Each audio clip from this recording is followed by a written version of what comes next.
Leslie Johnson says, my 14-year-old does not like the subject of death. Totally understandable. Her father, my husband, died suddenly 4 years ago. Even more understandable. How can I talk about salvation and other biblical things in a way that doesn't make her anxious? Thanks. Leslie, there are lots of ways to talk about salvation that don't include the subject of death.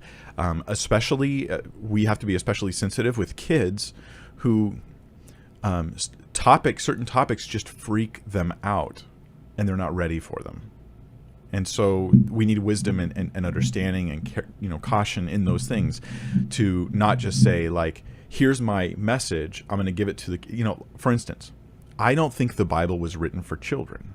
This might sound controversial. I don't think the Bible was written for children. And I would not want a child, I don't want a 7-year-old to be verse by verse worked through the Song of Solomon. I don't know that that's really a very good idea.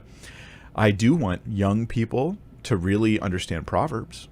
I want them to really understand the gospel of Jesus, but there's certain elements I'm not going to try to explain to them as we're reading through because of their age. Jesus even said this with his disciples. He's like, hey, there's more things I want to tell you, but you're not ready for them yet. Or in Hebrews, talks about milk and meat, these different sort of depths of understanding different things. So I'm just saying there's an awareness of this kind of thing.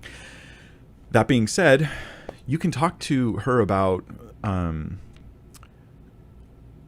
you don't have to emphasize, if death is a particular traumatizing concept for her, you don't have to emphasize death. You could, however, talk about eternal joys and life.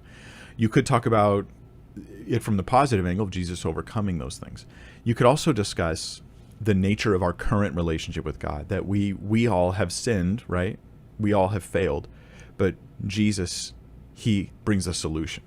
You're not going to obviously avoid all discussion of death, but you don't have to highlight death in a way that just propagates the traumatizing that she's already experienced. So I just say use wisdom. There's lots you can discuss there.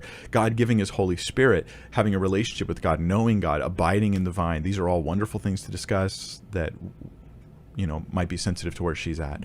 So God give you wisdom on that, Leslie. No one knows your daughter like you. So my encouragement is use your knowledge of your daughter to think of the best way to talk to her about the Lord and to meet her needs where she's at while bringing her the true gospel.